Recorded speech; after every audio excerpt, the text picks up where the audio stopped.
Radio Karoual, le journal, présentation Yannick Sommet. À la une ce soir, journée d'engagement patriotique et de participation citoyenne 2025, les corps constitués de la région du Sahel à l'écoute du discours du président du Faso, le capitaine Ibrahim Traoré.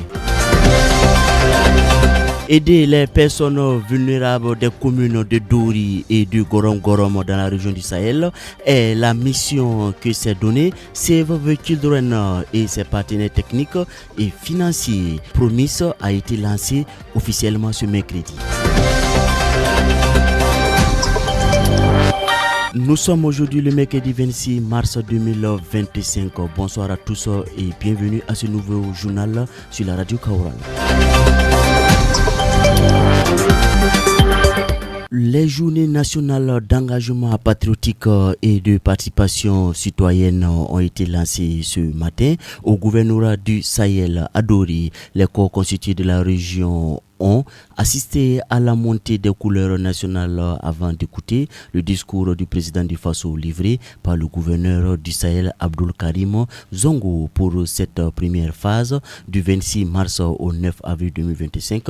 Les objectifs recherchés invitent à s'approprier les valeurs de citoyenneté burkinabé, créer une dynamique de participation à la consolidation des bases de la nation. Et pour ce faire, le thème choisi pour la deuxième édition de ces journées appelle à la discipline et à l'ordre. Pour l'ordre et la discipline, je m'engage est le thème choisi. Un extrait du discours du président du Faso prononcé par le gouverneur du Sahel au micro de Amadouli. Cette édition des journées d'engagement patriotique et de participation citoyenne me donne l'occasion d'inviter chaque Burkinabé à se questionner sur son comportement sous le prisme du thème principal. Pour l'ordre et la discipline, je m'engage. La révolution, c'est à la fois un état d'esprit de la discipline et de l'ordre. C'est la capacité à se conformer à des règles et à des normes fixées dans le cadre de la lutte pour notre souveraineté. Camarades, peuple intègre du Burkina Faso, je constate malheureusement que certains Burkinabés n'ont pas encore pris le train de la révolution en marche, préférant se soustraire à l'ordre et à la discipline, ignorant allègrement le cours de la route et méprisant les horaires de service, désobéissant aux instructions de leur hiérarchie et aux directives données par les décideurs. Ils sont prompts à la fraude, à la triche et pillent le peu de ressources publiques que le peuple met à leur disposition. Pourtant, ils sont les premiers à réclamer des services de qualité, à exiger des dirigeants intègres, engagés et des autorités qui décident et s'assument. Aussi, voudrais-je, à la faveur de cette deuxième édition des journées d'engagement patriotique et de participation citoyenne, que nous marquions de nouveau une halte pour faire le bilan de notre niveau d'engagement en matière d'ordre et de discipline. La révolution ne s'opère avec efficacité que dans l'ordre et la discipline. Ces valeurs font la force et la robustesse d'un pays qui aspire à un développement basé sur ses propres ressources. C'est pourquoi je vous engage à vous ressourcer dans nos coutumes et traditions pour y tirer les bonnes leçons.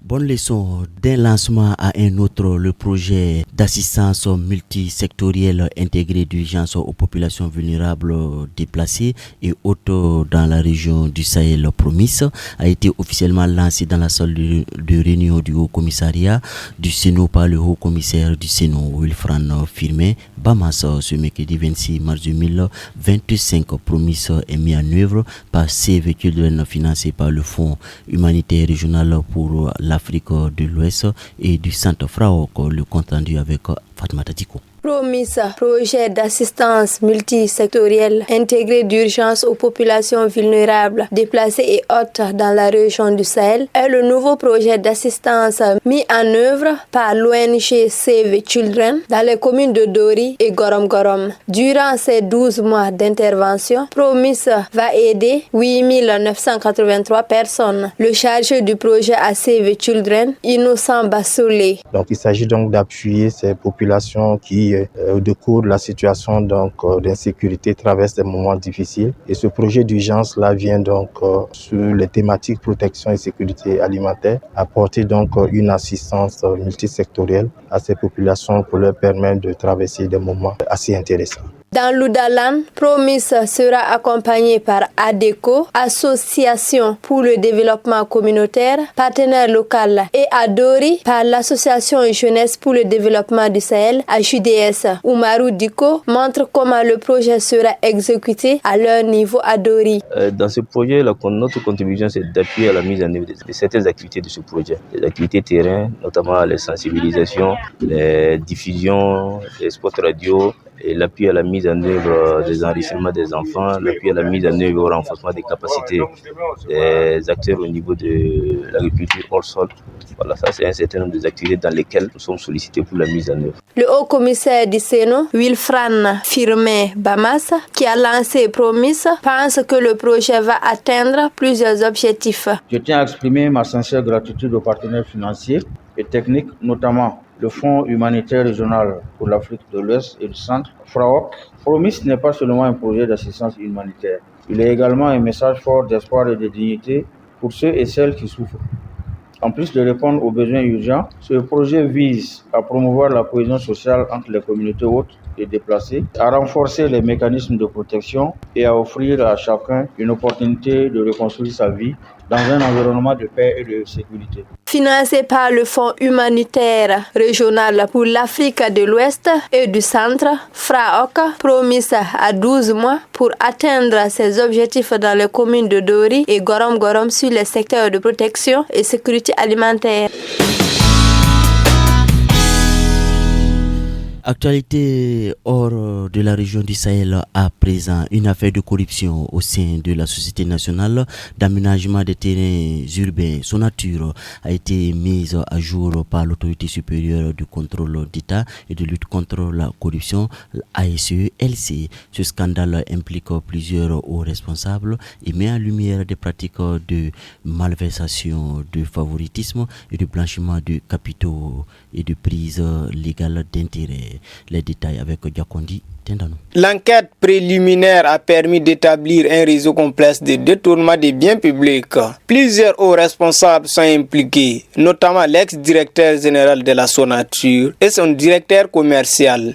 Ces derniers, avec la complicité de divers cadres, ont orchestré un système où les parcelles étaient attribuées de manière irrégulière à des faux destinataires, générant des bénéfices occultes. Les investigations ont démontré que ces responsables attribuaient les terrains à des prix largement sous-évalués à des intermédiaires qui les revendaient ensuite à des prix marchands. Des documents et témoignages recueillis montrent que des montants allant jusqu'à 90 millions de francs CFA étaient perçus illégalement par certains agents. Le 7 février 2023, une dénonciation anonyme est parvenue à l'ASE-LC, accusant des responsables de la Sonature d'attribution frauduleuse de parcelles. Parmi les faits allégués, la vente illégale d'une parcelle communautaire d'une superficie de 4385 mètres carrés destinée à un projet de construction d'une clinique.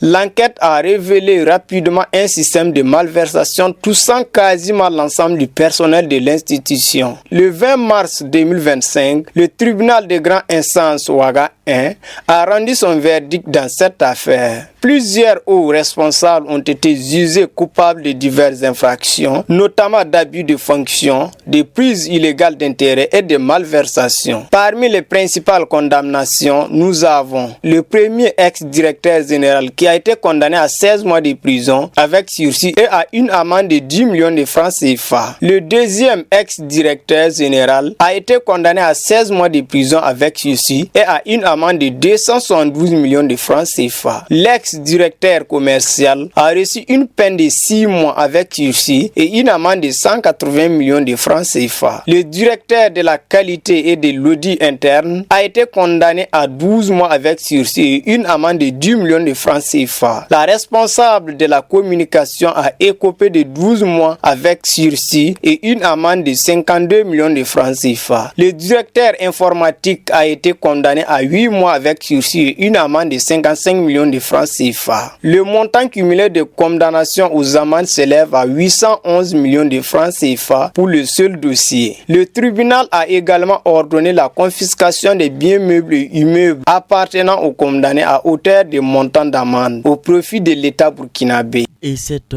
brève, avant de poursuivre cette édition, la télévision privée BF1 a présenté ses excuses à l'agence d'information du Burkina, AIB, après la diffusion d'un reportage contenant des déclarations offensantes à son endroit.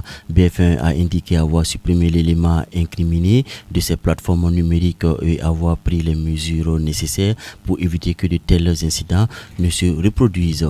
Et le Conseil supérieur de la communication CSC, au cours de cette journée, a sanctionné le média à payer une amende de 500 000 francs CFA et suspendu le journaliste ayant couvert le congrès de l'AJB, l'association des journalistes du Burkina, Luc Pakbel Gem, à 2 semaines de suspension d'activité audiovisuelle.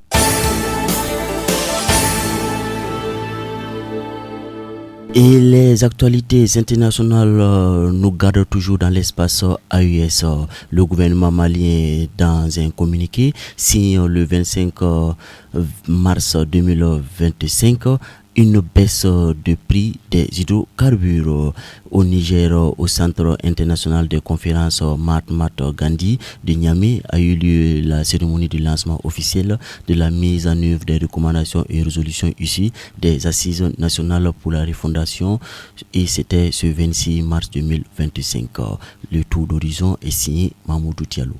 Le général de brigade Abdraman Tchani est désormais général d'armée. Il a également été décoré grand maître des ordres nationaux du Niger. Symbole de reconnaissance pour son engagement envers la nation, avant d'être officiellement investi président de la République du Niger lors d'une cérémonie solennelle marquant le lancement officiel de la mise en œuvre des résolutions et recommandations des assises nationales pour la refondation. Au cours de cette cérémonie, le général d'armée Abdraman Tchani a aussi signé un décret dissolvant tous les partis politiques conformément aux résolutions des assises nationales pour la refondation. Au Mali, la baisse du carburant entre en vigueur ce mercredi 26 mars 2025. Le prix des supercarburants sans plomb à la pompe est maintenant à 775 francs, le prix du gasoil à 725 francs, celui du distillate diesel oil à 725 francs et le fuel oil à 600 francs, soit 25 francs de diminution. Le prix du pétrole lampant et du jet A1 et sont libres selon le communiqué du gouvernement malien. Le même communiqué précise que le prix non subventionné du kilogramme de gaz butane reste échangé, soit 1279 francs CFA. Le prix de vente de la bouteille de 2,75 kg est de 3245 francs et celui de la bouteille de 6 kg est de 7075 francs CFA. Rappelons qu'en octobre dernier, les autorités maliennes avaient déjà opéré une réduction de 50 francs sur les prix des produits pétroliers. Foot, basket, handball, judo, cyclisme, le sport.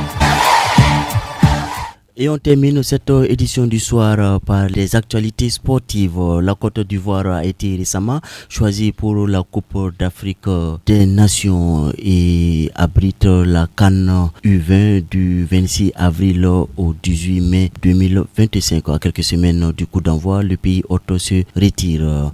Et l'autre actualité est que l'ancien président de la FIFA, Sepp Blatter, et l'ancien dirigeant de l'UEFA, Michel Platini, ont été acquittés mardi en appel. Ils étaient accusés de fraude, de falsification et de détournement de plus de 2 millions de dollars francs USA, soit plus de 1,3 milliard de francs CFA. Les détails avec Amadouli. Par la présente, le président Yassine Idriss Diallo, président de la Fédération ivoirienne de football, président de la COCAN I20, vous informe que par courrier officiel, le gouvernement a notifié à la Fédération ivoirienne de football le désistement de la Côte d'Ivoire en tant que pays hôte de la Coupe d'Afrique des Nations I20. Conformément aux instructions du président de la Fédération ivoirienne de football, le directeur exécutif a transmis cette information au secrétaire général de la Confédération africaine de football, CAF, le lundi 25 mars 2025.